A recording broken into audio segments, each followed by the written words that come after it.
అందరికీ నమస్కారం. Secrets of the soul ఛానల్కి స్వాగతం. సెషన్ మొదలు పెట్టుకోబోయే ముందు ఆ బాబా గారి యొక్క దివ్య ఆశీస్సులు తీసుకుని మొదలు పెట్టుకుందాం. ఓం శ్రీ గురుభ్యో నమః. ఓం సాయి శ్రీ సాయి జయ జయ సాయి. ఓం సాయి శ్రీ సాయి జయ జయ సాయి. ఓం సాయి శ్రీ సాయి జయ జయ సాయి. ఓం సాయి రామ్.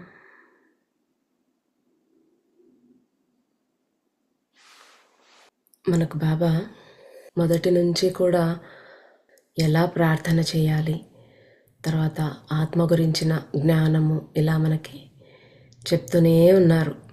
ఒక్కసారే అర్థం చేసుకోలేము అన్నట్టు ఇంకా ఇంకా ఇంకా మన స్థాయికి దిగి మనకు అర్థమయ్యేలాగా బోధిస్తూనే ఉన్నారు.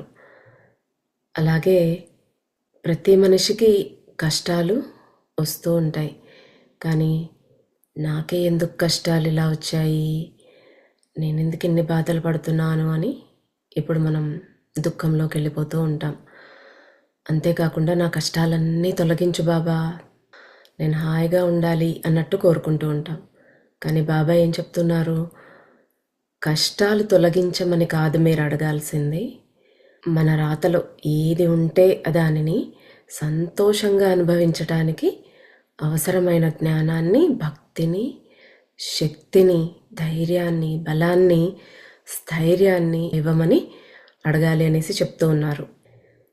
మనం ఎంతగా ప్రతిఘటిస్తే, ఎంతగా గింజుకుంటే, ఇప్పుడు ఊబిలో కూరుకుపోతూ ఉన్నప్పుడు మనం గింజుకున్నాం అనుకోండి, బయటకు రావాలని ఎంతో ప్రయత్నిస్తున్నాం అనుకోండి, మనం బయటికి రాలేము, ఇంకా ఇంకా లోపలికి వెళ్ళిపోతాం. అలాగే మనకు ఒక టఫ్ సిచ్యుయేషన్స్ అనేవి మన లైఫ్లో వచ్చినప్పుడు మనం దుఃఖంతో, బాధతో, నెగిటివ్గా మారిపోతూ ఉన్నప్పుడు మనం ఆ సమస్యలోంచి బయటకు రాకపోవడమే కాకుండా ఇంకా ఇంకా కూరుకుపోతామన్నమాట ఆ దుఃఖంలోనే. అలాగా దుఃఖంలో ఉన్నప్పుడు మనకి ఏదైనా దారి ఉన్నా, మన ప్రాబ్లంకి ఏదైనా సొల్యూషన్ ఉన్నా కూడా మనం కనుక్కోలేము, ఆ దారి అనేది కనపడదనమాట. కానీ ఎప్పుడైతే ప్రశాంతమైన మనస్సుతో ఆలోచిస్తామో ఏదో ఒక మార్గం దొరుకుతుంది. చాలామంది హోప్లెస్ సిచ్యుయేషన్స్లో, దీనమైన దారుణమైన సిచ్యుయేషన్స్లో ఉన్నప్పుడు ఈ సమస్యలోంచి నేను ఎలా అయినా బయటపడాలి, దీనికోసం ఎవరినైనా బలి చేయడానికి నేను సిద్ధమే, వేరే వాళ్ళు ఎవరైనా ఏమైనా సరే నాకు సంబంధం లేదు, నేను ఈ ప్రాబ్లంలోంచి బయటికి రావాలి అనే ఇదిలో నెగిటివ్గా మారిపోయి ఇంకా తప్పులు చేస్తూ ఇంకా కర్మని పెంచుకుంటారనమాట. ఇంకొంతమంది ఎలా ఉంటారు, దాన్ని ఎదుర్కొనే ధైర్యం లేక గివప్ ఇచ్చేసి సూసైడ్ చేసుకోవడానికి ట్రై చేస్తారు. ఇంకా సూసైడ్ చేసుకున్న వాళ్ళ పరిస్థితి, వాళ్ళకి ఇంకా అసలు ఏ ఛాన్సు ఉండదు. వాళ్ళు సరిదిద్దుకోవాలి అన్న తర్వాత అవకాశం లేని పరిస్థితి అన్నమాట. సో ఎలాంటి స్థితిలో అయినా కూడా మనం దాన్ని ఎలా ఎదుర్కోవాలి, ధైర్యంగా ఎలా ఉండాలి, అట్ ద సేమ్ టైం ధర్మాన్ని తప్పకుండా శరణాగతిలో ఉంటూ ప్రశాంతంగా ఉంటూ వాటిని సరే మనమే చేసుకున్నాం, మనకు వచ్చాయి అంతే అని ఆ యాక్సెప్టెన్స్లో పరిస్థితిని అంగీకరించే స్థితిలో ఎంతమంది ఉంటారు, చాలా తక్కువ మందే ఉంటారు. కానీ బాబా ఏం చెప్పారు, బ్రింగ్ ఇట్ ఆన్ అని అనాలి. ఒక చిన్న ప్రాబ్లంకే డీలా పడిపోకూడదు. ఎన్ని ప్రాబ్లమ్స్ వస్తాయో రాని, బ్రింగ్ ఇట్ ఆన్. మగధీర మూవీలో రామ్ చరణ్ ఒక్కొక్కరు కాదు షేర్ ఖాన్ 100 మందిని ఒకేసారి పంపి అంటాడు చూడ, అలాగా మనం కూడా బ్రింగ్ ఇట్ ఆన్ అనాలి అనేసి చెప్తూ ఉన్నారు బాబా. అన్నిటికీ దుఃఖిస్తే ఎలా, దుఃఖం ఏంటి, మీకేమి ఇంకేం పని లేదా, ఎప్పుడు దుఃఖమేనా అన్నట్టుగా బాబా చెప్తూ ఉన్నారు. ఈ శరీరం లేదు, ఈ జీవితము, మనస్సు అన్నీ మిథ్య, ఏమి లేదు, అన్నీ జరగటానికి నేనే కారణం, నేనే నడిపిస్తున్నాను అని మనకు భగవద్గీతలో భగవానుడు చెప్పారు. ఇక్కడ బాబా కూడా మనకి అదే విషయం, నేనే అన్నిటికీ కారణం, నేనే జరిపిస్తున్నాను అంటే కూడా మనం ఏంటంటే నాకు అది నొప్పి పెడుతోంది, ఇది బాధ పెడుతోంది, అది కష్టం వచ్చింది అని బాధపడుతూ దుఃఖిస్తూ ఉంటామన్నమాట. మనకేదో అద్భుతం జరిగిపోవాలి, ఇప్పటికిప్పుడు ఏదో ఒక మాయ జరిగిపోయి నేను ఈ ప్రాబ్లంలోంచి బయటకు వచ్చేయాలి అన్నట్టుగా మన ఆలోచన అనేది ఉంటుందన్నమాట. అలా కాదు, మీరే ఒక అద్భుతంగా మారండి అంటున్నారు బాబా. ఎలా మారాలి? దైవ ధ్యానం ప్రార్థనలో ఉంటూ వచ్చిన పరిస్థితిని అలాగే అంగీకరిస్తూ ప్రశాంత మనస్సుతో స్వీకరించగలిగినప్పుడు, ధైర్యంగా ఎదుర్కొన్నప్పుడు మన పరిస్థితులను మనమే, అప్పుడు మీకు మీరే ఒక అద్భుతంగా మారిపోతారు అనేసి చెప్తున్నారు బాబా. మన నుంచి బాబా కోరుకున్నది అదే. మీరు అలా చేసినప్పుడే నా భక్తులు అనిపించుకుంటారు, నా బిడ్డలు అనిపించుకుంటారు అనేసి బాబా చెప్తూ ఉన్నారు. ఇంకా ఇప్పుడు ఇవాళ మనకి బాబా ఇంకా ఏ జ్ఞానాన్ని అందించబోతున్నారో చూద్దాం. ఆత్మలోకాల్లో అంతా చాలా సరళంగా సింపుల్గా ఉంటుంది. పెద్దగా ఏ సందిగ్ధత కానీ ఏమీ ఉండదు. ఒకరినొకరు నిందించుకోవటం కానీ, తన మీద తాను జాలిపడటం కానీ, అంటే విక్టిమ్ మెంటాలిటీ అనమాట. పూర్ మీ సిండ్రోమ్ కానీ, అంటే అయ్యో నాకే ఎందుకు ఇలా జరిగింది, నాకే ఎందుకు ఇలా అవుతున్నాయి పరిస్థితులన్నీ, నేనేం చేశాను అని అయ్యో పాపం నేను అనుకోవడం అనమాట. అలాంటివి ఏవీ ఉండవు. మనమే అన్నీ కాంప్లికేట్ చేసుకుంటూ ఉన్నాం థింగ్స్.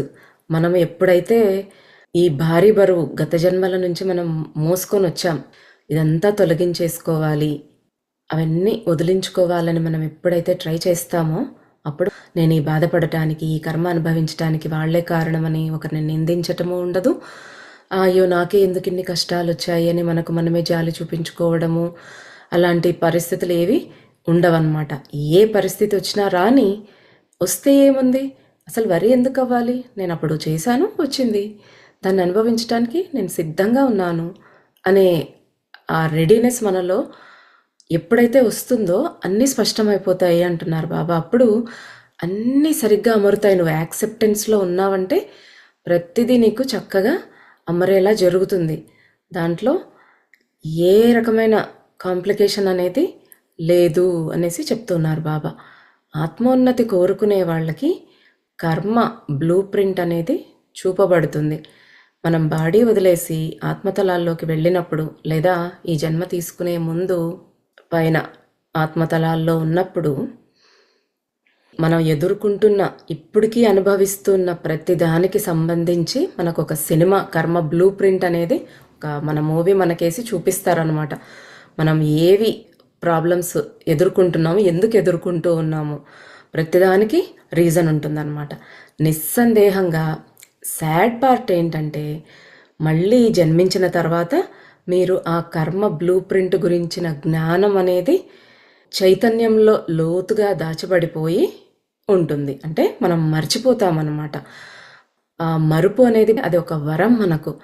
మనం మర్చిపోకుండా ఈ జన్మలోనే ఎవరో ఏదో చేశారు అనేసో, లేకపోతే మనం ఒక తప్పు చేస్తుంటే గిల్టీ ఫీలింగ్తోనో అవే తలుచుకుని బాధపడుతూ ఉంటాము.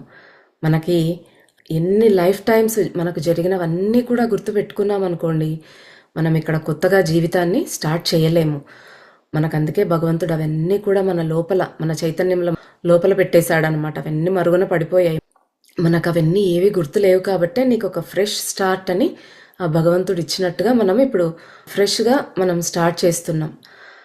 కానీ మనకు అన్ని విషయాలు చూపిస్తారు. కర్మ బ్లూ ప్రింట్ అనేది మనకి చూపిస్తారు. మనం ఎందుకు జన్మ తీసుకోవాలి, ఏం నేర్చుకోవాలి అనేది అదంతా కూడా మనకు చూపిస్తారన్నమాట.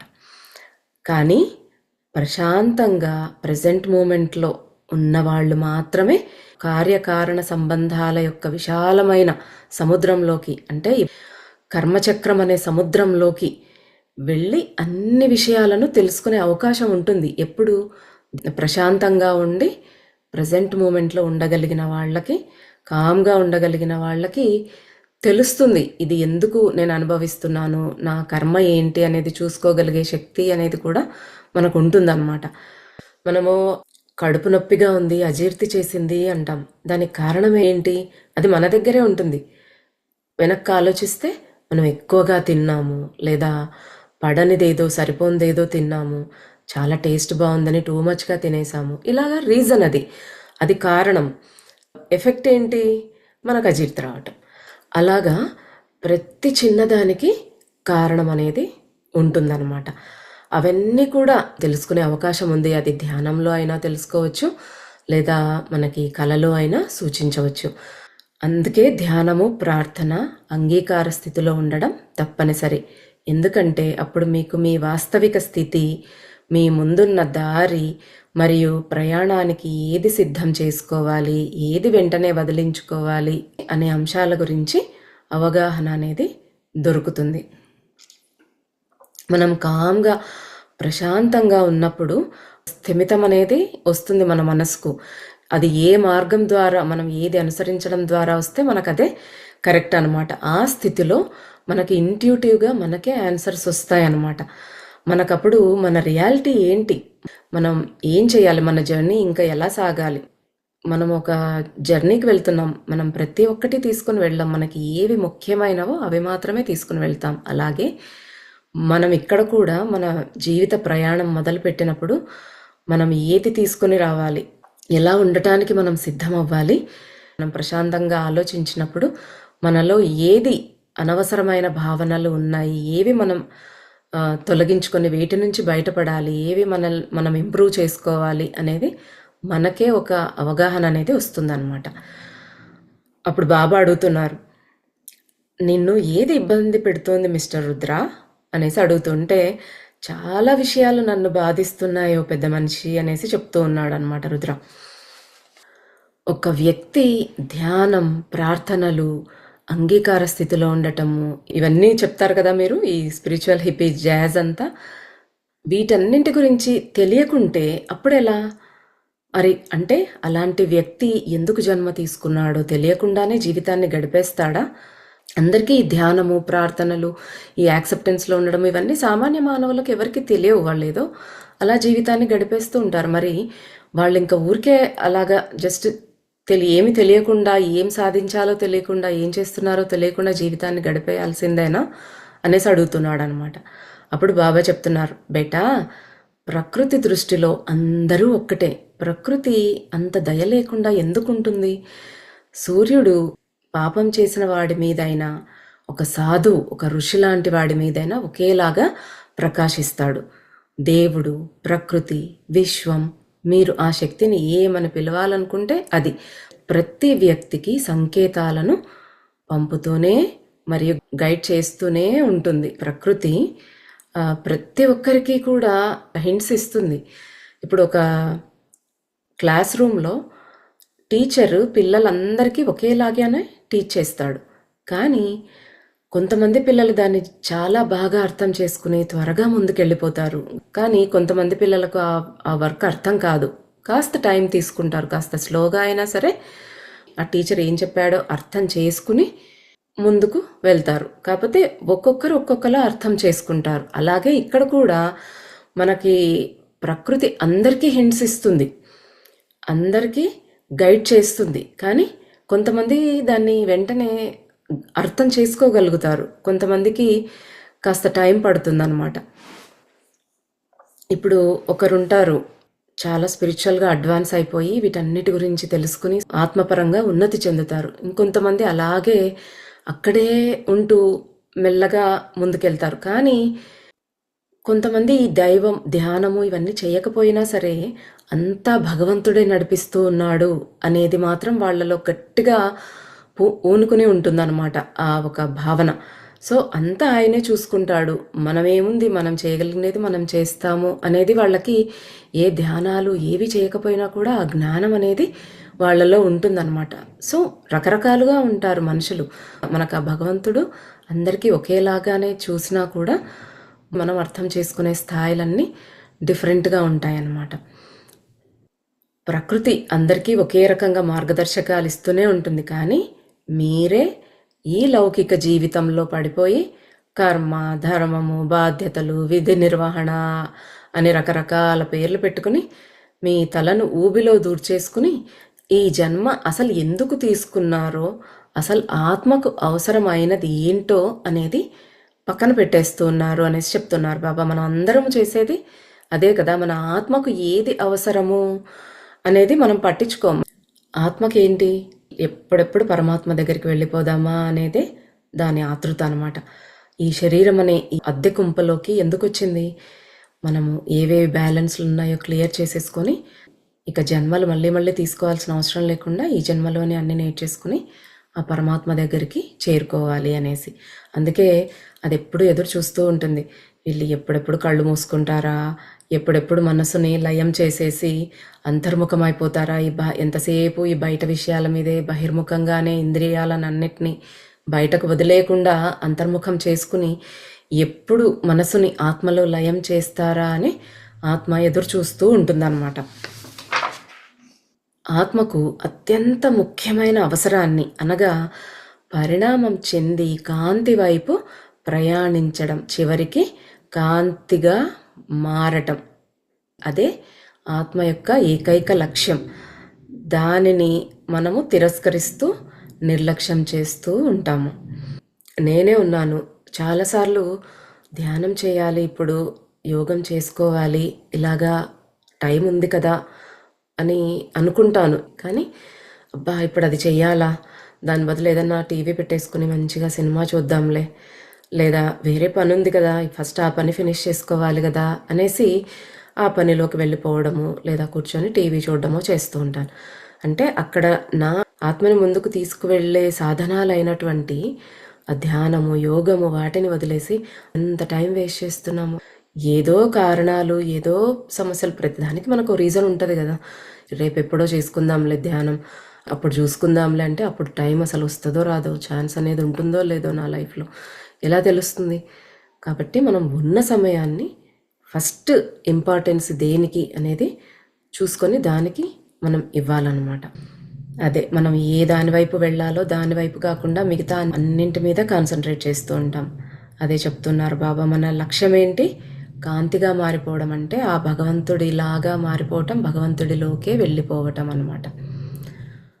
మీరు చెప్పే లేదా చేసే, ఆలోచించే ప్రతిదీ ఎంత ప్రాపంచికమైనా సరే మీరు మీ గురువుకు సమర్పణగా చేసినప్పుడు కోపానికి, తప్పిపోవటానికి లేదా బంధనాలలో ఇరుక్కుపోవటానికి అవకాశమే లేదు. అప్పుడు ఆ వ్యక్తి ఎల్లప్పుడూ గురువుతోనే మరియు శక్తితోనే ఉంటాడు.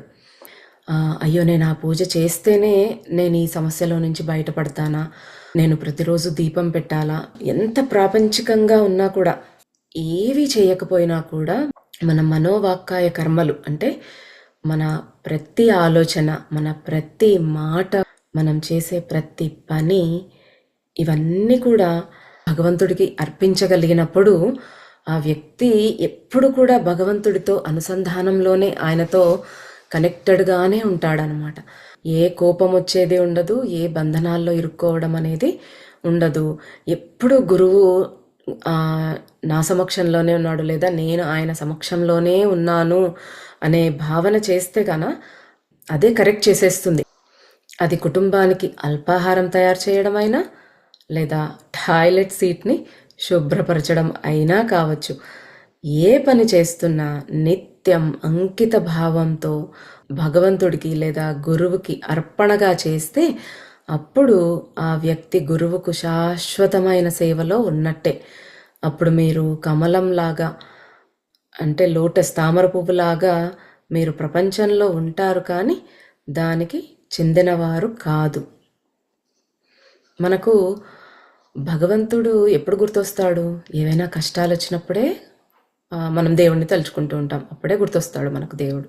అన్నీ కరెక్ట్గా జరిగితే దేవుడెవడు అన్నట్టుగా ఉంటాం.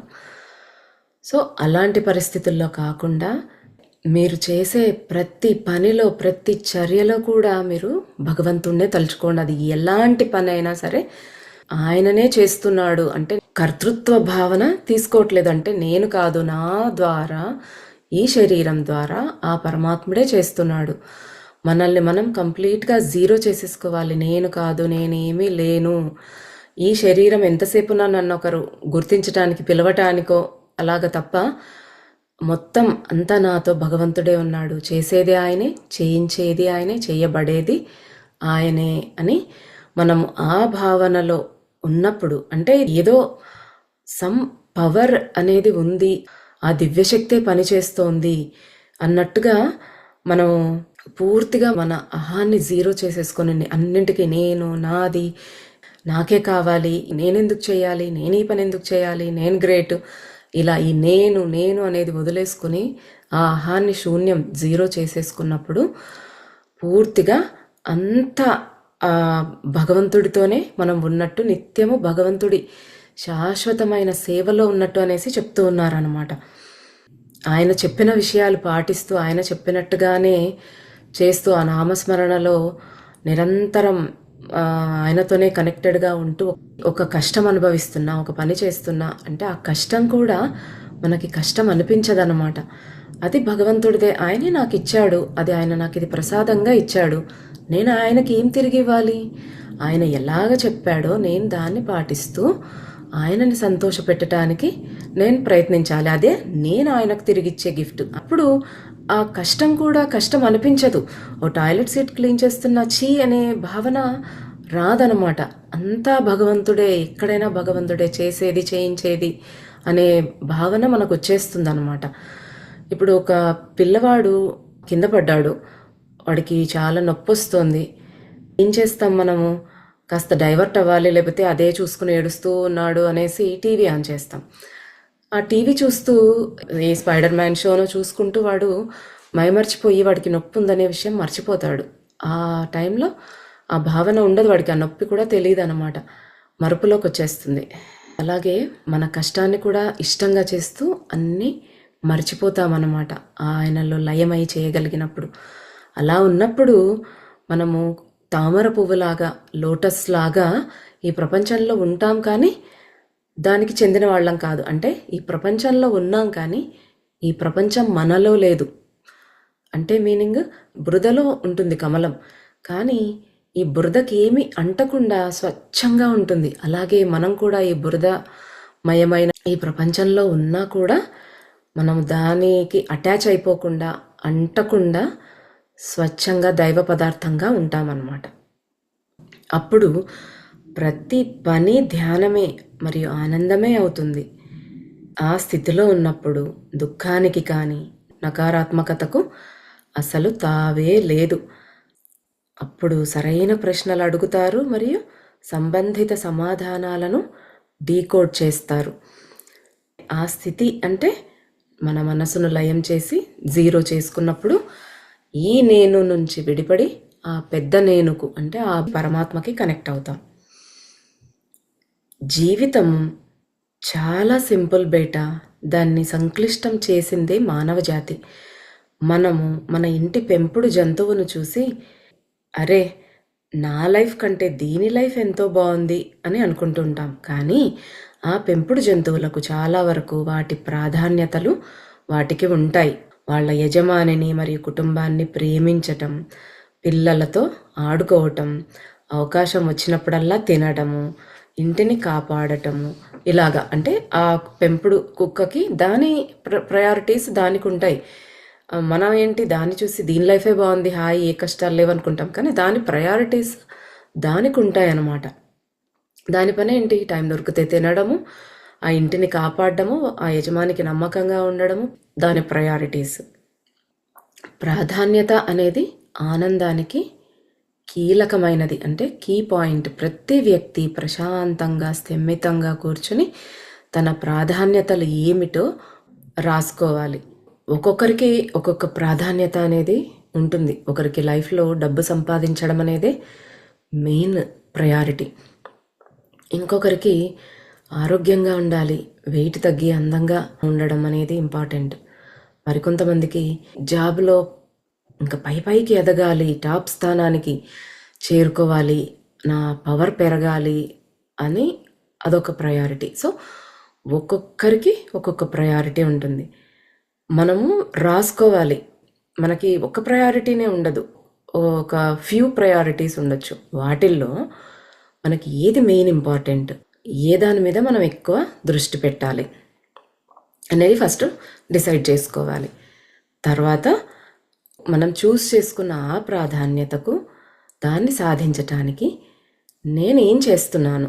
ఇప్పుడు మన ప్రయారిటీ ఏంటి? బాగా హై పేయింగ్ జాబ్ ఏదైనా కావాలి అనుకుంటుంటే సరే, మరి దానికోసం మనం ఏం చేస్తూ ఉన్నాం అనేది ఒకటి లిస్ట్ రాసుకోవాలి. ఏం చేయాలి, దానికి కావాల్సినవి ఏమేమి స్కిల్స్ కావాలో మనము వాటిని ఇంప్రూవ్ చేసుకోవాలి. మన రెజ్యూమేని మంచిగా అప్డేట్ చేసుకుని ప్రిపేర్ చేసుకోవాలి. తర్వాత దాన్ని మార్కెటింగ్ చేసుకోవాలి. ఎలా మాట్లాడాలో, ఎలాగా ఎటికెట్ కానీ, దానికి ఇంకా ఏమేమి సబ్జెక్ట్స్ నేర్చుకోవాలో అవన్నీ నేర్చుకోవటం, అన్నీ ఇలాగా లిస్ట్ రాసుకొని ఒక్కొక్కటి మనం చెక్ చెక్ చెక్ ఓకే ఇది అయిపోయింది అని టిక్ చేసుకుంటూ వెళ్ళాలన్నమాట. మనం ఒక వంట చేయాలి అంటేనే ఏ ఇంగ్రీడియంట్స్ కావాలి ఆ లిస్ట్ రాసుకుని మనం షాపింగ్కి వెళ్ళినప్పుడు అన్నీ తెచ్చిపెట్టుకుంటాం. ఒక చిన్న వంటకే ఇలా ఉన్నప్పుడు మన లైఫ్లో మన ప్రయారిటీని సాధించాలంటే దానికి కూడా కావాల్సినవన్నీ కూడా ప్రీ ప్లానింగ్ అనేది చేసుకోవాలి. అప్పుడు ఆ ప్రయారిటీని చేరుకోవటానికి మనం దగ్గర అయిపోతామన్నమాట. ఇలా చేసినట్లయితే ముసుగులో గుద్దులాట, సందిగ్ధత ఏమీ ఉండదు. బాబానే ఎగ్జాంపుల్ ఇస్తున్నారు ఇక్కడ.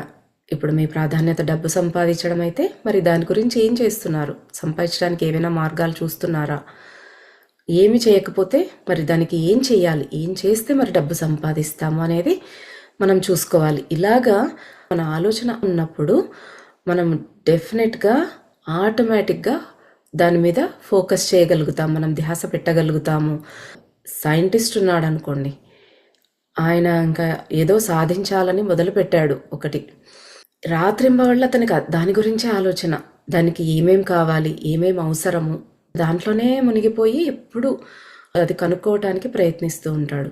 అలాగే ఇప్పుడు ఆ వేలో కాకుండా త్యాగరాజ స్వామిని తీసుకుందాం. ఆయన ప్రాధాన్యత ఏంటి? రాముణ్ణి చేరుకోవటం. ఆ మధ్యలో ఆయనకు ఎన్ని కష్టాలు వచ్చినా వచ్చినా సరే కేవలం ఆయన ప్రాధాన్యత రాముణ్ణి చేరుకోవడం మీదే కాన్సన్ట్రేట్ చేశాడు. వేరే ఏవి పట్టించుకోలేదు. ఆయనకి దరిద్రం ఉన్నా పట్టించుకోలేదు, రాజు కష్టపెడతానన్నా నిధిస్తానన్నా పట్టించుకోలేదు, ఏమీ లేదు. అంటే నిత్యము రామస్మరణలో, ఆయన ధ్యానంలోనే, ఆయన ధ్యాసలోనే ఉంటూ ఆయన మీదే ఆయన పాటలు పాడుతూ చివరికి రాముణ్ణి చేరుకున్నాడు. దానికోసం ఆయన ఏం చేయాలో రాముణ్ణి చేరుకోవటానికి అవన్నీ చేశాడు. 1,000 సార్లు రామనామ స్మరణ చేసినట్టయితే రామదర్శనం కలుగుతుంది అనేసి చెప్తాడు. అలాగే దానికి తగ్గట్టుగా ఆయన రోజు ఎన్నో లక్షలు రామనామ స్మరణ చేస్తూ ఏదైతే టార్గెట్ ఉందో దాన్ని చేరుకున్నాడు అనమాట. అలాగే మనం కూడా ఏది కావాలి అనేది మన ప్రయారిటీ ఫస్ట్ మనం నిర్ణయించుకొని దానికి ఏం చేయాలి అనేది మనం లిస్ట్ తయారు చేసుకొని దాని ప్రకారం వెళ్ళాలి అనేసి చెప్తూ ఉన్నారు బాబా. దేవుడిని మరియు మీ గురువును సంతోషపెట్టడం మరియు గర్వించేలా చేయటమే మీ ప్రాధాన్యత అయితే అప్పుడు మీరు దాని గురించి ఏం చేస్తున్నారు? ఇప్పుడు గురువుని సంతోషపెట్టడం, గర్వపడేలా చేయడము అంటే మన మాట తీరు మార్చుకోవాలి, మన ఆలోచన తీరు మార్చుకోవాలి. మనం ఏం మాట్లాడుతున్నాము అనేది ఎరుకతో ఉంటాం, తప్పు మాట్లాడడం. ఆయన నా పక్కనే ఉన్నాడు, ఆయన నాతోనే ఉన్నాడు, ధర్మ మార్గంలోనే ఉండాలి అనేది ఒక ఆలోచన మనకు స్టార్ట్ అయ్యి ఆటోమేటిక్గా అన్నీ మారిపోతాయి అన్నమాట. పాజిటివ్గా తయారైపోతాం. అలా ఉన్నప్పుడు మీ దుఃఖం 90% అక్కడికే వెళ్ళిపోతుంది అనేసి చెప్తూ ఉన్నారు బాబా. అలా కాకుండా మీ గురువును సంతోషపెట్టడం మీ ప్రాధాన్యత అని చెప్పి ప్రతి దాని గురించి ఎల్లప్పుడూ అసంతృప్తిగా ఉంటే, మీ పరిస్థితులను, సందర్భాలను నిందిస్తూ, ద్వేషిస్తూ, అంతర్మథనం చెందినప్పుడు అది మీ గురువును సంతోషపెట్టడం కాదు. ఇది మనం చేసేది. మనము ఇన్సైడ్ అవుట్ ఒకటే ఉన్నామా అనేది మనం గమనించుకోవాలి. పైకి మాత్రం నాకు బాబా తోడున్నారు, బాబా అన్నీ ఉండి చూసుకుంటారు అనేసి అనుకుంటూ లోపల మాత్రం మదన పడిపోతూ ఉంటాం. ఏమవుతుందో ఏమో, ఏం జరుగుతుందో అన్నట్టుగా. ఇలాగే మనం నిత్యము అన్నింట్లోనూ ఇలాగే చేస్తుంటాం, ఇలాగే జరుగుతూ ఉంటుంది అనమాట. అదే బాబా మన ఆలోచనలు గమనించినట్టుగా మనలోకి వెళ్ళి మన ఫీలింగ్స్ ఎలా ఉన్నాయి అనేది చెప్తూ ఉన్నారనమాట. పైకి మాత్రం బాబా సంతోష పెట్టాలనుకోవడం, కానీ లోపలంతా వేరే జరుగుతోంది, చెక్ చేసుకోండి అనేసి చెప్తున్నారనమాట బాబా. అంటే ఒకటి, అది మీ ప్రాధాన్యత కాదు, లేదా మీ ప్రాధాన్యత వైపు కదలటానికి మీ గురువు మీద మీకు తగినంత ప్రేమ లేదు. కానీ మీరు గురువును నిజంగా ప్రేమిస్తే మీరు లేచి ఆయన వైపు అడుగేస్తారు, అంటే కాంతి వైపు అడుగేస్తారు.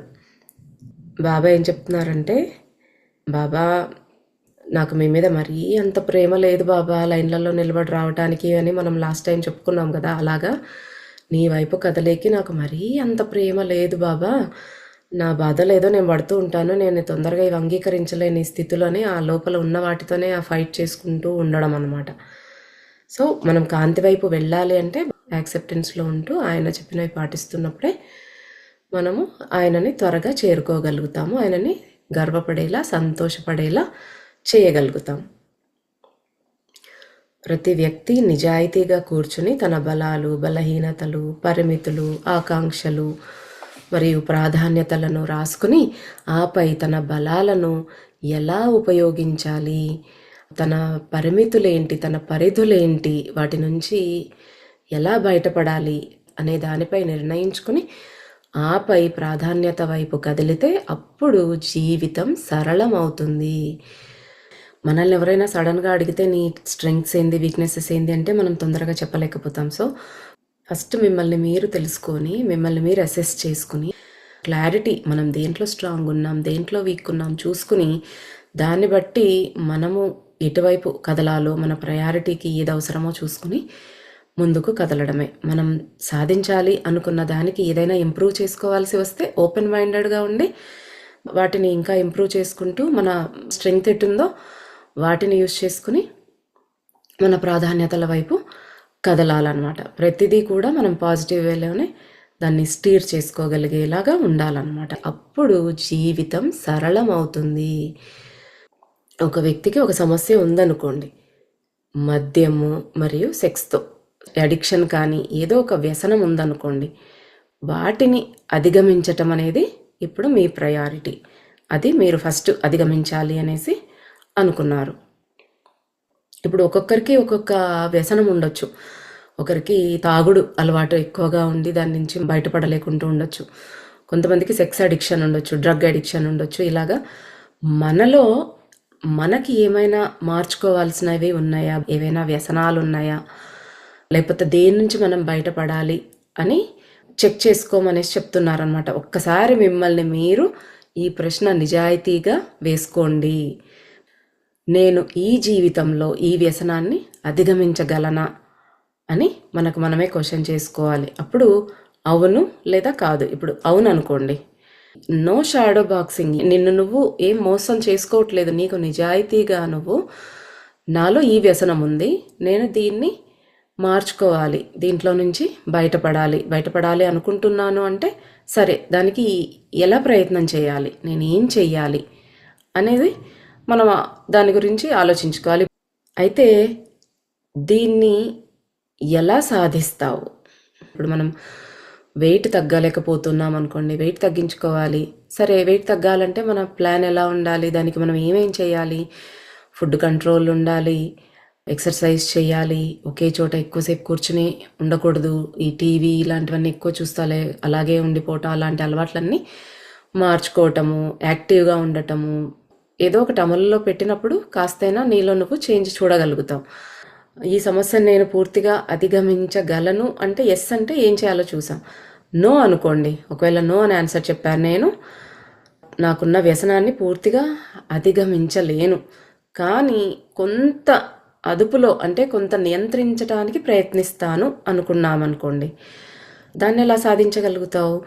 నెలల తరబడి దూరంగా ఉండి ఆ వ్యసనం బలహీనత లోతుల్లోకి కూరుకుపోయే బదులుగా ఆ వ్యక్తికి మితత్వం అనేది, ఈ చేదు అలవాట్లు అనే భూతాలను దూరంగా ఉంచడానికి కీలకమని గుర్తించాలి. అంటే మోడరేషన్ ఈజ్ ద కీ. ఒకవేళ నేను పూర్తిగా అయితే అధిగమించలేను, కాస్త కంట్రోల్లో పెట్టడానికి ఏమన్నా ట్రై చేస్తాను. సో ఎలా ప్రయత్నించాలి, ఎలా చేయాలంటే చెప్తున్నారు బాబా, ఏదైనా అతిగా చేయకూడదు. కాబట్టి పూర్తి నిగ్రహం లేదా అతిగా చేయటానికి బదులుగా వ్యక్తి మితత్వాన్ని ఎంచుకుంటాడు. ఇప్పుడు తాగుబోతు వ్యక్తి అనుకోండి, తను తాగుడులో నుంచి నేను బయటకు రాలేను, కానీ అట్లీస్ట్ నేను అదుపులో పెట్టుకోవడానికి ట్రై చేస్తున్నాను అంటే అప్పుడు ఎలా చేయొచ్చు? బాబా ఏమంటున్నారు, దాన్ని పూర్తిగా ఇంకా నిగ్రహం అంటే తాగకుండా కంప్లీట్గా మానేసి ట్రై చేయకూడదు అని చెప్తున్నారు. ఎందుకంటే ఒక పాము తలకాయని అలాగే కాలు కింద తొక్కి పెట్టామనుకోండి, ఉన్నంతసేపు ఉంటుంది. మనం ఒక్క సెకండ్ లూజ్ చేయగానే ఒక్కసారి పైకి లేచి ఎగిరి కాటేస్తుంది. అలాగే మనం ఏదైనా తొక్కి పెట్టడానికి ట్రై చేస్తే, ఒక వ్యసనం ఏదైనా సరే దాంట్లోంచి బయటకు రావాలి అనుకున్నప్పుడు దాన్ని ఒకేసారి పూర్తిగా మానేసి తొక్కి పెట్టినప్పుడు అది లోపల దాని మీద ఇచ్చ పెరిగిపోయి ఒక్కసారి ఏ రోజన్నా పట్టు కోల్పోతే ఇంకా ఆ రోజు దాంట్లో ఇంకా పూర్తి మునిగిపోతాం అన్నమాట. ఇంకా పూర్తిగా లోతుల్లోకి దిగజారిపోతాం. అలా కాకుండా మోడరేషన్తో చేయండి. అంటే ప్రతిరోజు ఒక 10 బీర్లు అట్లా తాగే వ్యక్తి అనుకోండి, ఈరోజు 9, రేపు 8, 7 అలాగ రోజు ఒకటొక్కటి కాస్త తగ్గించుకుంటూ ఒక క్రమ పద్ధతిలో నియంత్రించుకుంటూ దాన్ని అలాగా బయటకు రావడానికి ట్రై చేయాలి. ఒకేసారి మానేయద్దండి. మోడరేషన్, మితంగా తీసుకోండి. అది ఒక పద్ధతిలో బయటకు రావాలన్నమాట. లేదంటే సరే నాకు రోజు తాగందే గడవదు, కానీ రోజు తాగి పడిపోయేలాగా కాకుండా రోజు ఒక 2 పెగ్గులు వేసుకుంటాను అన్నట్టు. అంటే ఆ రకంగా నీ అలవాటును పూర్తిగా మానుకోలేదు, అలాగని పూర్తి కంట్రోలు కాదు. దాన్ని సాటిస్ఫై చేస్తూ ఉన్నావు, కానీ మితత్వంగా ఉందన్నమాట. ఇప్పుడు ఫుడ్ అడిక్షనే ఉందనుకోండి, స్వీట్స్ రోజు ఇన్నిన్ని కావాలి, బాగా స్వీట్ తింటే తప్ప గడవదు. కానీ దానివల్ల ఏమవుతుంది, పొట్ట పెరుగుతోంది, డయాబెటీస్ వస్తుంది, రకరకాల హెల్త్ ఇష్యూస్ వస్తున్నాయి, కానీ తగ్గించుకోలేకపోతున్నావు. అప్పుడు ఏం చేయాలి? స్వీట్ అసలు మానేయక్కర్లేదు. రోజు 1, 2 తీసుకోవచ్చు మోడరేషన్తో. మార్నింగ్ 1, ఈవినింగ్ 1 అలాగా. అలాగే సెక్స్ యాడిక్ట్ అనుకోండి, కనపడ్డ ప్రతి పరాయి వాళ్లతో పడుకోవడానికి బదులు ఎప్పుడో ఒక్కసారి, వయసు వచ్చిన తర్వాత కొన్ని అవసరాలు ఉంటాయి, అందుకే వాళ్ళకు తెలుసు, ఆ గురువులకు ఆ భగవంతుడికి అన్నీ తెలుసు కాబట్టే ఆ అవసరాలు తీర్చుకోవటానికి తప్పు చేయకుండా ధర్మ మార్గంలో వెళ్ళేలాగా ఈ పెళ్లి వ్యవస్థ అనేది మనకు పెట్టారనమాట. అంటే తాళి కట్టి పెళ్లి చేసుకున్న ఆమె ధర్మపత్ని అవుతుంది. ఆమెతో నువ్వు నీ కామవాంఛని తీర్చుకోవచ్చు. నీ కామాన్ని ధర్మపరం చేయటం, ఒక ఛానలైజ్ చేయటం అనమాట. అందుకే పెళ్ళి అనేది పెట్టారనమాట. అందరితో కాకుండా ఒక వ్యక్తికే పరిమితం చేయడం అనమాట. మనము మన దురలవాట్లలోంచి, మన బలహీనతల్లో నుంచి బయటపడడానికి బాబా చూడండి అసలు ఎంత స్టేజ్కు దిగి చెప్తున్నారంటే, మన మట్టి బుర్రలకి మనం అర్థం చేసుకోవటానికి సొల్యూషన్స్ ఇస్తూ ఉన్నారు. ఇంకా హై లెవెల్లో చెప్తే మనకు అర్థం కాదని దిగి ఇలా చెయ్యండిరా, బలహీనతను అధిగమించాలంటే ఇది చెయ్యండి, మీరు జీవితంలో ఏదన్నా సాధించాలనుకుంటే ప్రయారిటీస్ చూసుకోండి, ఒక లిస్ట్ రాసుకోండి, ఇది చేయండి, అది చేయండి అని మన గురించి బాబాకు తెలుసు. అందుకే మన మనసుల్లోకి దూరి మన గురించి తెలుసుకున్నట్టుగా బాబా చెప్తూ ఉన్నారనమాట. అసలు అడిక్షన్ అంటేనే మన మీద మనకు అదుపు తప్పిపోవడం అన్నమాట. అప్పుడు మన మైండే పూర్తిగా రన్ చేస్తోందన్నమాట. పూర్తిగా మనసు కంట్రోల్లో ఉండకుండా క్రమక్రమంగా తగ్గించుకుంటున్నప్పుడు దాన్ని నువ్వు కంట్రోల్లో పెడుతున్నావు. నీ లైఫ్ నీ కంట్రోల్లోకి వస్తుందన్నమాట. గ్రాడ్యువల్గా మనకున్న అడిక్షన్ నుంచి, వ్యసనం నుంచి ఓవర్కమ్ అవుతున్నాం. Rome is not built in 1 day అని చెప్తారు కదా. ప్రతిరోజు కొంచెం కొంచెం మనం ఒక్కొక్క ఇటుక పేర్చుకుంటూనే ఒక ఇల్లు కట్టినట్టుగా మనము ఒక్కొక్క స్టెప్ వేస్తూ ఒక్కొక్క రోజు కాస్త తగ్గించుకుంటూ దాంట్లో నుంచి పూర్తిగా బయటకు రావడానికి ప్రయత్నించాలన్నమాట. మన జీవితం మీద మనం పట్టు సాధించడం అంటే ఈ లైఫ్ టైంలో పూర్తిగా దాన్ని అధిగమించలేకపోయినప్పటికీ తన జీవితం మీద ఒక కంట్రోల్ అనేది వస్తుంది. కానీ నా సమస్యలు ఏమిటో, ఏమి చేయాలో, ఏవి ఎలా హ్యాండిల్ చేయాలో నాకు ఎలా తెలుస్తుంది బాబా అనేసి అంటున్నాడు రుద్ర. సోల్ లెవెల్లో ప్లాన్ చేసుకున్న ఈ లెసన్ నేర్చుకోవాలని తెచ్చుకున్నాను, కానీ నాకు ఎలా తెలుస్తుంది, అసలు నాకు ఉన్న ఇష్యూ ఏంటి, నేను దేన్ని అధిగమించాలి, ఎలా ప్రయత్నించాలి అంటే అప్పుడు బాబా చెప్తున్నారు, నీతో నువ్వు ఖచ్చితంగా నిజాయితీగా ఉన్నప్పుడు తెలుస్తుంది. ఒక సత్యాన్వేషి అయినప్పుడు ఆ సత్యం నిన్ను విడుదల చేస్తుంది. కానీ చాలా వరకు సమస్యలు నీ పూర్వజన్మల నుండి వచ్చినవే. మనకి అన్నీ ఇప్పుడు వచ్చినవే కాదు, కొన్ని కంట్రోల్ చేసుకోలేం.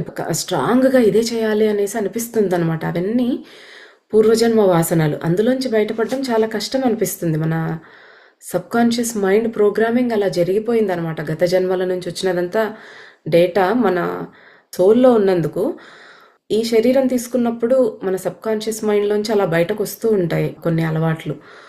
వాటినే పూర్వజన్మ వాసనలు, పూర్వజన్మ సంస్కారాలు అనేసి అంటూ ఉంటాం. నీకు ఏ ప్రాబ్లం ఉందో నువ్వు తెలుసుకోవాలి అంటే నీతో నువ్వు నిజాయితీగా ఖచ్చితంగా ఉండాలి. మొండిగా మోసం చేసుకోకుండా మనం నిజాయితీగా ఉన్నప్పుడు, సత్యాన్వేషి అయినప్పుడు ఆ సత్యము నీకు బోధపడింది అంటే ఈ బాధల నుంచి విడుదల చేసేస్తుంది. కానీ చాలా సమస్యలు మనకు గత జన్మల్లో నుంచి క్యారీ అవుతాయి. బాబా ఏమంటున్నారు అయితే, ఇక్కడ్రా నీకొకటి చూపిస్తాను అనేసి బాబా ఎక్కడికో రుద్రాని తీసుకుని వెళ్తూ ఉన్నారనమాట. అంటే మన పూర్వజన్మల నుంచి మనం ఎలాగా కొన్ని క్యారీ చేస్తాము అనేది చూపించడానికి బాబా రుద్రాని ఇప్పుడు ఒక చోటికి తీసుకెళ్ళబోతున్నారనమాట. ఆ మరుక్షణం బాబా, రుద్ర ఇద్దరు కూడా ఒక మంచు పర్వత శ్రేణిలో ఉన్నారు. చుట్టూ మంచు ఉంది, గాలి తీవ్రంగా వీస్తోంది, హోరు. ఆ శబ్దం ఎలా ఉందంటే ఆ గాలి హోరు చెవుడొచ్చేస్తుందా అన్నట్టుగా ఉందన్నమాట. అంత శబ్దంతో గాలి వీస్తోంది. దగ్గరలో ఒక చిన్న గుహ ఉంది. బాబా ఆ గుహలోనికి నడిచారు. రుద్ర అనుసరించాడు. అక్కడ అగ్ని మండుతోంది. ఒక వృద్ధ అమెరికన్ స్థానికుడు గుహలో కూర్చొని ఉన్నాడు. అతను మంటల ముందు కూర్చున్నాడు. అతను చాలా ముసలివాడు. అతని జుట్టు సన్నని అతని భుజాలను తాకుతోంది. అతను ఒక ఫర్ కోట్ ధరించాడు.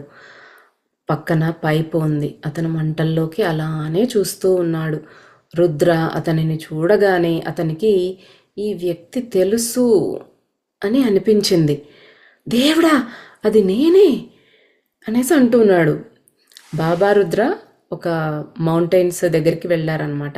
అక్కడ ఒక గుహలో ఒక నేటివ్ అమెరికన్ని చూశాడు. నేటివ్ అమెరికన్స్ అంటే ఇప్పుడు ఈ యునైటెడ్ స్టేట్స్ ఆఫ్ అమెరికా కాకుండా యాక్చువల్గా అమెరికా 16వ శతాబ్దం ఆ టైంలో ఇక్కడ కొంతమంది ఉండేవాళ్ళు అనమాట. ఇక్కడి స్థానికులు, వాళ్ళని నేటివ్ అమెరికన్స్ అనేసి అంటారు. వాళ్ళు కూడా మనలాగే ఇండియన్స్ లాగానే ప్రకృతికి చాలా దగ్గరగా ప్రకృతి శక్తులతోనే ఉంటారనమాట. అంటే చెట్లను పూజించటము అలాంటివన్నీ కూడా. ఆ నేటివ్ అమెరికన్స్ని తర్వాత మనకి ఇండియా మీద బ్రిటిష్ వాళ్ళు ఎలా అయితే వచ్చారో అలాగే బ్రిటిష్ వాళ్ళు ట్రేడ్ కోసమని, అంటే బిజినెస్ కోసమని వచ్చి ఇక్కడి స్థానికులని బానిసలుగా మార్చేశారనమాట. వాళ్ళ మీద ఆ బ్రిటిష్ వాళ్ళు అధికారం చెలాయిస్తూ వాళ్ళని తొక్కేసి వాళ్ళని ఎంతోమందిని చంపేశారనమాట. తర్వాత యూరోపియన్స్ వచ్చారు. ఇలాగ అందరూ ఇక్కడ కూడా చాలామంది వచ్చి నేటివ్ అమెరికన్స్ని, అసలైన అమెరికన్స్ని వీళ్ళు తొక్కేశారనమాట. ఇక్కడ రుద్ర చూస్తూ ఉన్నది, బాబా చూపిస్తున్నది వృద్ధుడైనటువంటి ఒక నేటివ్ అమెరికన్ని. అతన్ని చూడగానే రుద్రకి ఏమనిపించింది, ఇతను నాకు తెలుసు అనిపించింది ఫస్ట్. తర్వాత చూసి అది నేనే అనేసి ఆయనకు అర్థమైపోయింది అనమాట. బాబా నవ్వారు. మనము 100 సంవత్సరాలు లేదా అంతకంటే ఎక్కువ కాలం వెనక్కి వెళ్ళాం కదా బాబా అన్నాడు రుద్ర. బాబా తలూపారు. మీరు ఈ జన్మను నాకు 10 ఏళ్ల క్రితం చూపించారు. అంటే రుద్ర తన గత జన్మలలో ఒక జన్మలో స్థానిక అమెరికన్, ఆ నేటివ్ అమెరికన్ అనమాట. ఆ జన్మ అంటే ఆ నేటివ్ అమెరికన్గా ఉన్న జన్మని 10 ఏళ్ల క్రిందట, అంటే రుద్ర బ్రతికి ఉన్నప్పుడు బాబా రుద్రకు చూపించారంట ఆ జన్మని. అవును, నేను నిన్ను 10 ఏళ్ల వెనక్కి వెళ్ళి ఆ జన్మని మళ్ళీ జీవించాలని కోరుకుంటున్నాను. అంటే నువ్వు మళ్ళీ ఒక 10 ఏళ్ళు వెనక్కు వెళ్ళు అనేసి అంటున్నారు బాబా. మళ్ళీ నా ఎందుకు వెనక్కి వెళ్ళి దాన్ని మళ్ళీ జీవించటం అని అడుగుతున్నాడు రుద్ర. ఎందుకంటే ఇది కొంచెం టైం తీసుకుంటుంది. నేను హాయిగా కూర్చొని ఆ జీవితంలో నీతో స్మోక్ చేస్తాను, అంటే చిల్లుం తాగుతాను అనేసి అంటున్నారు. అవునా, అలా చెయ్యగలరా అంటే నేను చేయగలను, నువ్వు కూడా చేయగలవు. కానీ చాలామంది పిల్లల్లాగా నువ్వు ఇంకా ఈ వాస్తవికతలోనే, అంటే ఈ 3 డైమెన్షన్కే అంటి పెట్టుకుని ఉన్నావు. నువ్వు అన్ని పరిధులు దాటి వస్తే ఏ జన్మలో అయినా ఒకే సమయంలో నువ్వు నీతో ఉండగలవు అనేసి చెప్తూ ఉన్నారు బాబా. నువ్వింకా ఈ 3 డైమెన్షన్ వర్షన్‌కి అంటిపెట్టుకొని ఉన్నావు కాబట్టి నువ్వు అన్ని ఈ పరిధులు నీకి అంటే అన్ని పరిమితులు లిమిటేషన్స్‌లో ఉన్నావు.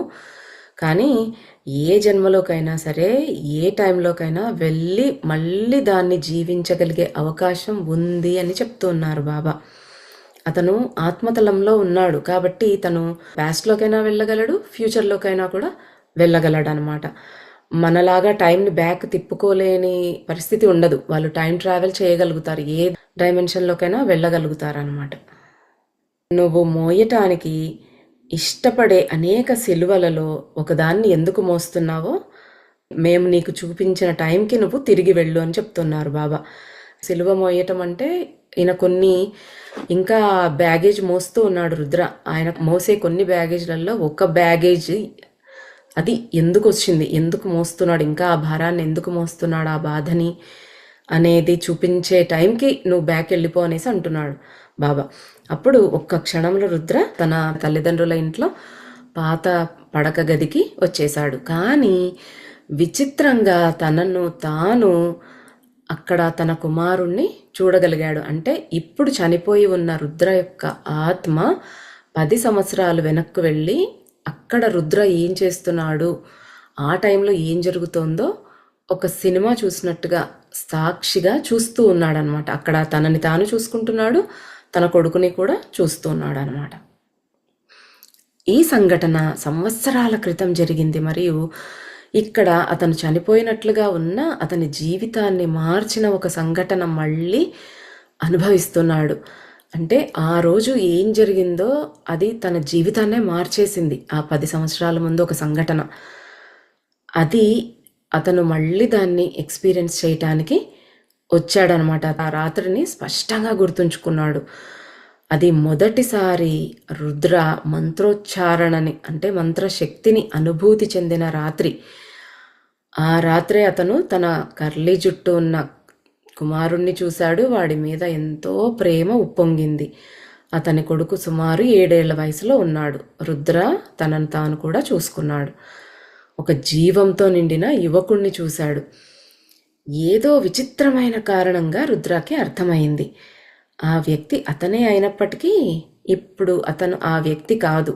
స్పిరిచువల్గా కానీ ఎమోషనల్గా కానీ. అంటే ఇప్పుడు 10 సంవత్సరాల క్రితము రుద్ర తనని తాను చూసుకుంటూ అనుకుంటూ ఉన్నాడు అనమాట. అప్పుడు ఉన్న రుద్ర ఇప్పుడు తను ఆత్మగా ఉన్నాడు కదా, తనకి ఈ నాలెడ్జ్ ఉన్న రుద్ర చాలా డిఫరెంట్. అప్పటికి నాకున్న స్పిరిచువాలిటీకి నా ఎమోషనల్ స్టేట్కి ఇప్పటికీ ఎంతో డిఫరెన్స్. అంటే ఆ రుద్ర ఈ రుద్ర ఎంత డిఫరెంట్గా ఉన్నారు అనేసి తనే అనుకుంటూ ఉన్నాడు అనమాట. రుద్ర గదిలో చుట్టూ చూశాడు. తన కూతురు తన తల్లి పక్కన నిద్రపోతున్నట్టుగా చూశాడు. వారిద్దరూ గాఢ నిద్రలో ఉన్నారు. ఇప్పుడు కొడుకుతో, సరే నేను నిన్ను హిప్నటైజ్ చేస్తాను, నిన్ను నిద్రలోకి తీసుకుని వెళ్తాను ఇప్పుడు హిప్నటైజ్ చేసి అనేసి రుద్ర చెప్తూ ఆ బాబుతో చెప్తున్నాడు. ఇప్పుడు నువ్వు కళ్ళు మూసుకుంటున్నావు.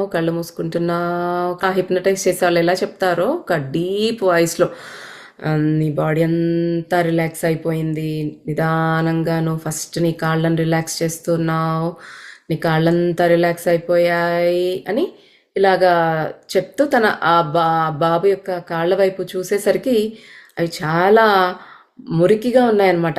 ఏంట్రా నీ కాళ్ళు ఇంత మురికిగా ఉన్నాయి, పడుకోవడానికి వచ్చినప్పుడు నువ్వు కడుక్కోలేదా అనేసి మళ్ళీ తనను తాను, రుద్ర డీవియేట్ అయిపోతున్నావు, ఫోకస్ చెయ్యి అనేసి మళ్ళీ ఈసారి ముందు కాళ్ళు కడుక్కొనేసి బెడ్ ఎక్కురా వెదవా అనేసి చెప్తూ ఉన్నాడు అనమాట. చెప్పి ఇంకా ఇప్పుడు తను మళ్ళీ హిప్నటైజ్ చేయటం మొదలు పెట్టాడనమాట. ఇంకా నువ్వు పూర్తిగా నిద్రలోకి వెళ్ళిపోతున్నావు, ఇంకా పడుకునేసావు అన్నట్టుగా చెప్తూ ఉన్నాడు అనమాట.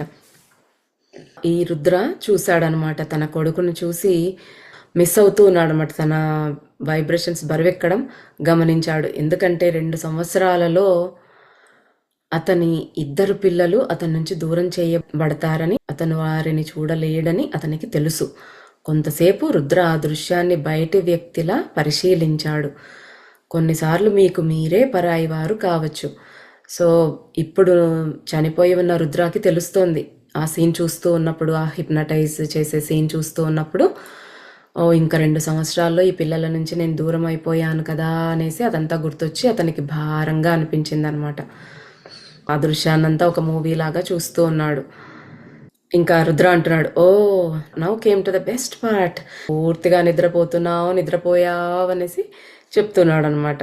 అప్పుడు బాబు నిద్రలోకి జారుకున్నాడు. రుద్ర ఆనందంతో వెలిగిపోయాడు. నా హిప్నటైజేషన్ అంటే నా సమ్మోహన విద్య నేర్చుకోవడానికి నాకు ఎక్కువ టైం ఏం పట్టలేదు. నేను ఒక పెద్ద హిప్నటిస్ట్ని. చాలా చక్కగా నా బాబుని హిప్నటైజ్ చేసి నిద్రపుచ్చేశాను అనేసి అనుకుంటూ ఉన్నాడనమాట. అప్పుడు వాడు సడన్గా లేచి, నో నానా నేను నిద్రలో లేను, ఐఎమ్ నాట్ అస్లీప్ అనేసి కళ్ళు తెరిచేసి, ఇంకా టైం పడుతుంది నాన్న, నిద్ర రావట్లేదు అనేసి అంటున్నాడు అనమాట. సో ఇద్దరు నవ్వుకున్నారు. తర్వాత తండ్రి కొడుకు ఇద్దరు కాసేపు ఏవేవో స్టోరీలు అవి చెప్పుకుని తర్వాత నెమ్మదిగా ఆ బాబు ఇంకా పూర్తిగా పడుకున్నాడు అనమాట. ఫైనలీ నెక్స్ట్ ఏం చూశాడంటే, యంగ్గా ఉన్న రుద్ర 10 years క్రితం రుద్ర పరుపుపై కూర్చొని ఉండటం చూశాడు. ఏం జరగబోతోందో అతనికి తెలుసు. అతను తనను తాను కళ్ళు మూసుకోవడం చూశాడు. అప్పుడు మృదువైన వినపడని మంత్రోచ్చారణ ప్రారంభమైంది. పరుపుపై గతంలోని రుద్ర బాబా పేరును జపించాడు. మంత్రోచ్చారణ యువకుడి చుట్టూ ఉన్న ఆరాను మార్చడం ప్రారంభించింది. ఆత్మలో ఉన్న రుద్ర బాబా ప్రత్యక్షం కావడం చూశాడు. అతను బాబా ఆరాలోకి రావటం చూశాడు. అంటే మంత్రోచ్చారణ ఎప్పుడైతే మంత్రజపం స్టార్ట్ చేశాడో రుద్ర మీద కూర్చుని బాబు పడుకున్నాక వెంటనే అతని ఆరా చేంజ్ అయిపోతూ వచ్చిందనమాట. మనకు ఇంతకుముందు బాబా చెప్పారు కదా, మనస్ఫూర్తిగా ధ్యానంలో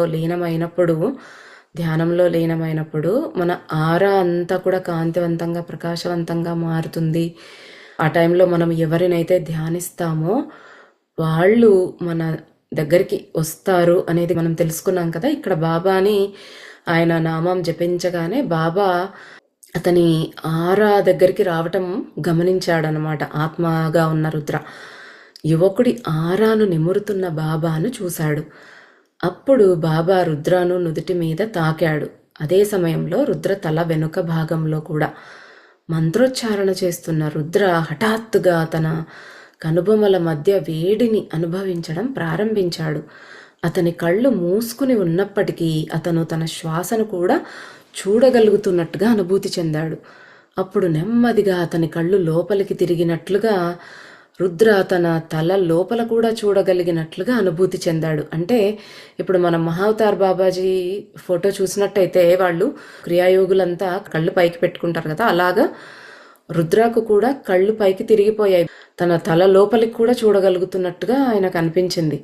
పూర్తి చీకటి, కానీ నల్లదనం యొక్క అందమైన కాంతి కనిపించింది. రుద్ర తన భుజాలపై ఒక బరువును అనుభూతి చెందాడు.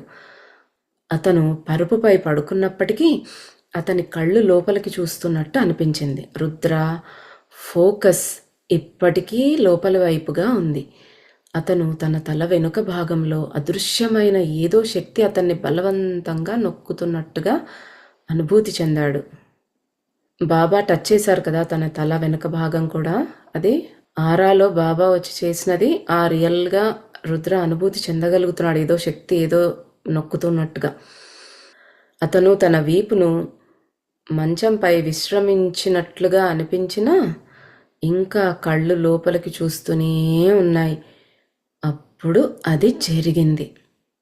అలాగా ఆ కళ్ళు లోపలికే చూస్తూ ఉన్నప్పుడు అప్పుడు ఒక విషయం జరిగింది, ఒక సంఘటన జరిగింది. అది ఏంటంటే, అతను ఆకాశంలో పైకి తేలుతూ ఉన్నట్టు కింద భూమిపై ఎక్కడో ఒక విచిత్రమైన ఏకపక్ష యుద్ధం కొనసాగుతున్నట్లుగా తాను అనుభూతి చెందాడు. అంటే చాంటింగ్ చేస్తూ ఉన్న అప్పటి రుద్ర, ఇంకా చనిపోకుండా ఉన్నప్పటి రుద్ర, గతంలో రుద్ర సడన్గా ఆయనకి స్కైలోకి లేచింది తన బాడీ అన్నట్టుగా అనిపించింది అనమాట. తన లోపల ఆత్మ లేచిందనమాట. ఎక్కడికో ఆకాశంలో తేలుతూ వెళ్ళి ఒక చోట ఒక యుద్ధం జరుగుతోంది. అంటే ఏకపక్షంగా, అంటే ఒక్కరినే ఇంకొకరు ఇంకా సంహరించేస్తున్నారనమాట. నెమ్మదిగా అతను కిందకు దిగడం ప్రారంభించాడు మరియు 2 పక్షాల వారు పోరాడటం చూశాడు. వాస్తవానికి ఒక సమూహం మరొక సమూహాన్ని ఊచకోత కోస్తోంది. సో రుద్ర గాల్లో తేలుతూ ఉన్న అతను కిందకు వచ్చేసి రెండు పక్షాల వాళ్ళు యుద్ధం చేసుకోవడం చూస్తూ ఉన్నాడనమాట. అప్పుడు అతను గమనించింది ఏంటంటే, ఒక పక్షం వాళ్ళని ఇంకో పక్షం వాళ్ళు ఊచకోత కోసేస్తూ ఉన్నారనమాట. ఆ చనిపోతూ ఉన్న వాళ్ళు అందరూ కూడా నేటివ్ అమెరికన్స్ అని అతను గమనించాడు. వారు తెల్లవారి చేత చుట్టుముట్టబడి వారి చేత చంపబడుతున్నారు. అతను ఎక్కడ చూసినా తెల్లవారు తమ తుపాకులతో నేటివ్ అమెరికన్స్ని కాల్చి చంపేస్తూ ఉన్నారు. చాలా క్రూరమైన యుద్ధం. అప్పుడు కెమెరా పైకి చూసి క్లోజప్ చేసినట్టుగా రుద్ర కూడా పైకి లేచి ముందుకు కదులుతూ ఉన్నట్టుగా అనుభూతి చెందాడు. ఈ నేటివ్ అమెరికన్స్కి బ్రిటిషర్స్కి మధ్య యుద్ధం జరుగుతోంది. ఇది నిజంగానే జరిగిందనమాట పాస్ట్లో. అప్పుడు 93% పీపుల్ని నిజంగానే నేటివ్ అమెరికన్స్ అందరినీ కూడా ఈ బ్రిటిష్ వాళ్ళు చంపేశారనమాట. చాలా క్రూరమైన యుద్ధం అనేది జరిగింది అప్పుడు. మళ్ళీ పైకి లేచి రుద్ర తన ఇంకా ముందుకు వెళ్తూ ఉన్నట్టుగా అనుభూతి చెందాడు. ఆయన సోల్ ముందుకు కదులుతోందనమాట ఆ గతంలో రుద్రది. అతను ఒక నేటివ్ అమెరికన్ని ఎదురుగా చూశాడంటే, ఒక నేటివ్ అమెరికన్ని ఎదురుగా నిలబడి చూస్తున్నాడు రుద్ర ఇలాగా. ఆ వృద్ధుడు స్పష్టంగా చీఫ్ అంటే వాళ్ళ లీడర్ అనమాట. తన ప్రజలు చంపబడుతుండగా అసహాయంగా చూస్తూ ఉన్నాడు. రుద్ర ఆ వృద్ధ నాయకుడి కళ్ళలోకి లోతుగా చూశాడు. అంతులేని విచారాన్ని చూశాడు. పదాలకు వివరణకు అందనంత లోతైన విచారం ఆ చీఫ్ కళ్ళల్లో కనిపించింది. రుద్ర చుట్టూ చూశాడు. ఆ చీఫ్ మరికొంతమంది వృద్ధ నేటివ్ అమెరికన్స్తో కలిసి ఆ రక్తపాతాన్ని చూస్తూ నిలబడ్డాడు. కొంతమంది యువకులు ఆ వృద్ధ నాయకుడిని వారిలోకి వెళ్లకుండా, అతను చంపబడకుండా అడ్డుకుంటూ ఉన్నారు. ఎంతోమంది చచ్చిపోతూ ఉంటే వాళ్ళ లీడర్ చాలా హెల్ప్లెస్గా చూస్తూ ఉన్నాడు. అంతమంది తన సైనికులు, తన స్థానికులందరూ కూడా చంపేయబడుతూ ఉన్నారు వాళ్ళతో. తను ఏమీ చేయలేకపోతూ ఉన్నాడనమాట. అలాగా చూస్తూ నిలబడిపోయాడు. ఎంతో బాధ ఉంది అతని కళ్ళల్లో. అతను తన వాళ్ళ దగ్గరికి వెళ్ళాలి అని తను వెళ్ళబోతూ ఉంటే ఇంకా కొంతమంది యువకులు ఆయనని ముందుకు వెళ్ళనివ్వట్లేదు అనమాట. ఎందుకంటే తన నాయకుడిని చచ్చిపోకుండా చూసుకుంటున్నారు, వాళ్ళు కాపాడుతున్నారనమాట. కానీ ఇతనేమో నేను నా ప్రజలతో ఉండాలి, వాళ్ళందరూ చనిపోతున్నారు అనేసి వాళ్ళ దగ్గరికి వెళ్ళటానికి ట్రై చేస్తూ ఉన్నాడు అనమాట. అక్కడ ధైర్యవంతులతో పాటు అతను కూడా చనిపోవాలి అనుకున్నాడు. ఆ యుద్ధం చేస్తున్న వాళ్ళు చేసిన ఒకే ఒక్క తప్పు అతని ఆదేశాన్ని పాటించటం. అది తిరగబడింది. అది ఆ నాయకుడికి తెలుసు. తను మోసపోయినట్లు, దానివల్ల తప్పుడు నిర్ణయం తీసుకున్నాడని ఆ ముసలివాడికి అర్థమయ్యింది. అందువల్ల అతని ప్రజలు వధించబడుతున్నారు. అతను మృదువైన స్వరంతో తన ప్రజలతో ఉండనివ్వమని యువకులను వేడుకున్నాడు. వారు గౌరవంతో తమ కళ్ళను కిందికి దించారు, కానీ తమ మనసు మార్చుకోలేదు. వాళ్ళ నాయకుడికి తెలిసిందనమాట, అర్థమైపోయింది. ఎవరో ఏదో చెప్పటం వల్ల విని మోసపోయి ఈ యుద్ధానికి తన ప్రజలను ప్రిపేర్ చేశాడు అనమాట. కానీ మోసపోయాడు. అది ఏదో తప్పు జరిగింది. దానివల్ల తన ప్రజలంతా కూడా ఇక్కడ చచ్చిపోతూ ఉన్నారనమాట. అదే ఆయన చూడలేకపోతూ ఉన్నాడు. వాళ్లతో పాటు అతను కూడా వెళ్ళి చనిపోవాలి అనేసి అతని అభిప్రాయం. కానీ ఆయన ఇంపార్టెంట్, ఆయన లేకపోతే వాళ్ళ తెగకు దిక్కుండదు. అందుకే అతను ఎంత బాధపడుతున్నాడో వాళ్ళకి అర్థమైనా కూడా అతన్ని వాళ్ళు ముందుకు వెళ్ళనివ్వట్లేదన్నమాట. ఆ యుద్ధంలో కొన్ని విషయాలు తప్పుగా జరుగుతాయి, కానీ అప్పటికే హింసాకాండలో ఉన్న వారి కోసం ఆ నాయకుడు తన ప్రాణాలను త్యాగం చేయటం వల్ల ఏ మంచి జరగదు. వాళ్ళేమంటున్నారంటే, ఎలాగో ఇంకా జరిగేది జరిగింది, ఇంకా వాళ్ళని ఇప్పుడు ఏమి రక్షించలేము, వాళ్ళు ఎలాగో ఇంకా చనిపోతున్నారు, హింసాకాండలో ఉన్నారు వాళ్ళు. వాళ్ళ కోసం ఈయన వెళ్ళి ఆ బ్రిటిష్ వాళ్ళ పవర్ ముందు ఈయన కూడా వెళ్ళి చనిపోవడం వాళ్ళకి ఇష్టం లేదనమాట. వాళ్ళ నాయకుడు, వాళ్ళ తెగకు అధిపతి, ఆయన లేకపోతే ఆ తెగను ఎవరు చూసుకోవాలి, ఇంతమంది చనిపోతున్నారే నా వాళ్ళు అని ఎంతో గిల్టీగా ఫీల్ అవుతున్నాడు అనమాట. ఆ పెద్ద ఆయన తన కళ్ళను మూసుకుని తన విశ్వసనీయమైన గుర్రాన్ని వెనక్కు తిరగమని తోశాడు. అంటే ఇంకా యుద్ధంలోకి ముందుకు వెళ్లకుండా, సరే ఇంకా అతను తన గుర్రాన్ని ఇట్లా కాలుతో సిగ్నల్ ఇచ్చాడనమాట, ఇట్లా వెనక్కి తిరగమన్నట్టుగా. ఇంకా వెనక్కి వెళ్ళారనమాట. అప్పుడు రుద్ర ఈ మాటలను విన్నాడు. ఇందుకే నువ్వు నాయకత్వం వహించడానికి ఇష్టపడవు బేటా, ఇందుకే నువ్వు బాధ్యత తీసుకోవడానికి ఇష్టపడవు. ఈ ముసలివాడు అంటే ఈ పెద్దాయన, ఈ నాయకుడివి నువ్వే. కొన్ని రోజుల తర్వాత ఈ ముసలివాడు నిశ్శబ్దంగా పర్వతాల్లోకి వెళ్ళి అదృశ్యమయ్యాడు. ఇంక ఎవ్వరికీ కనిపించలేదు, వినిపించలేదు. అతను ఆహారం, నీరు లేదా సరైన బట్టలు కూడా లేకుండా వెళ్ళిపోయినందున కొన్ని రోజుల తర్వాత చనిపోయాడు. అతను తనను తాను చనిపోయేలా చేసుకున్నాడు. యాక్చువల్గా వాస్తవానికి అతను విరిగిన హృదయంతో, అంటే తన గుండె ముక్కలై చనిపోయాడు ఆ బాధతోనే. మరియు అనేక జన్మల నుంచి ఈ సంఘటన నీ అవచేతన మనస్సు అంటే నీ సబ్కాన్షియస్ మైండ్ యొక్క అగాధంలో మోసుకుపోతూనే ఉంది. అందుకే నీవు నాయకత్వం వహించడానికి ఇష్టపడవు నాయన. వధించిన వారి సిలువను నువ్వు మోయలేవని గ్రహించే సమయం వచ్చింది. ఎందుకంటే వారి కర్మ ఆ విధంగా శరీరాన్ని వదిలివేయటాన్ని అవసరమయ్యేలా చేసింది. కానీ నువ్వు మాత్రం ఇంకా ఆ సిలువను మోస్తున్నావు. మై సన్, విడిచిపెట్టు, let it go, let go అంటున్నారు. ఈ సంఘటన, ఈ గిల్టీనెస్ అనేది అతని ఆత్మ క్యారీ చేస్తూనే ఉంది. అతని సబ్కాన్షియస్ మైండ్లో అలాగే ఉండిపోయింది. ఎన్నో జన్మల నుంచి దాన్ని అలాగే మోస్తూ ఉన్నాడు. అందుకే ఈ రుద్రకి ఎప్పుడు తను ఒకరిని లీడ్ చేయడము, ఒకరికి నాయకత్వం వహించడము, రెస్పాన్సిబిలిటీ తీసుకోవడము అనేది ఆయనకి ఇష్టం ఉండదనమాట. ఎందుకు అంటే అది ఈ జన్మలో అతను కోరి చేసినది కాదు. అతనికి ఆ గత జన్మలో తను నాయకుడిగా ఉండి ఒక తప్పు చేసినందుకు తన వాళ్ళంతా చంపబడ్డారు కాబట్టి ఆ విషయము అలాగే మైండ్లో ఉండిపోయి ఇప్పుడు కూడా అతను ఎవరికి నాయకత్వం వహించటానికి ఇష్టపడాడనమాట. అప్పుడు జరిగిన తప్పు అలాగే ఆయన సబ్కాన్షియస్ మైండ్లో మోస్తూనే ఉన్నాడనమాట. అందుకే బాబా చెప్తున్నారు, వాళ్ళందరూ కూడా వాళ్ళ కర్మ ప్రకారం వాళ్ళు చనిపోయారు. వాళ్ళ ప్లాన్, వాళ్ళ సోల్ ప్లాన్ అలా ఉంది. వాళ్ళు అక్కడ చనిపోవాల్సి ఉంది, చనిపోయారు అంతే, నీ వల్ల కాదు. కానీ నువ్వేంటంటే ఆ సిలువను ఇంకా మోస్తున్నావు. నీ వల్లే వాళ్ళందరూ చనిపోయారు అనే భారాన్ని నువ్వు ఇంకా మోస్తూనే ఉన్నావు. ఇంకా వదిలేసాయి, ఇప్పుడు టైం వచ్చింది నీకు, అందుకే మళ్ళీ చూపించాను ఆ విషయము అనేసి చెప్తూ ఉన్నారన్నమాట బాబా. అదంతా చూసి ఆత్మగా ఉన్న రుద్ర ఇంకా మళ్ళీ బాబా దగ్గరికి తిరిగి వచ్చేసాడనమాట. సమస్యలను ఎలాగ హ్యాండిల్ చేయాలో ఎలా తెలుస్తుంది అనేసి రుద్ర అడిగినప్పుడు బాబా మనకి చెప్తూ ఉన్నారు కదా, కొన్ని మాత్రం నీ పూర్వజన్మల నుంచి వస్తాయి అనేసి. రుద్ర విషయంలో తనకి పూర్వజన్మలో ఏదైతే తను భారాన్ని మోస్తున్నాడో అక్కడి నుంచి తీసుకొని వచ్చి అది అనేది మనకు అర్థమయ్యేలాగా రుద్ర జీవితంలో జరిగిన సంఘటనని చూపిస్తున్నారనమాట. అంటే పూర్వజన్మ సంస్కారాలు మనము ఎన్ని జన్మలైనా కొన్ని ఎలా క్యారీ చేస్తూ వాటిని వదిలించుకోకుండా ఉంటామో, అదే బరువు మోసుకొని తిరుగుతూ ఉంటామో అది ఎలా ఉంటుంది, అది ఎలాంటివి అన్నట్టుగా బాబా ఇప్పుడు ఈ సంఘటన చూపిస్తూ మనకి ఎక్స్ప్లెయిన్ చేస్తూ ఉన్నారనమాట. సో దీని నుంచి ఇంకా నెక్స్ట్ బాబా ఏం చెప్తున్నారు, ఇంకా నెక్స్ట్ ఏం జరగబోతోంది అనేది వచ్చే వారం చూద్దాం.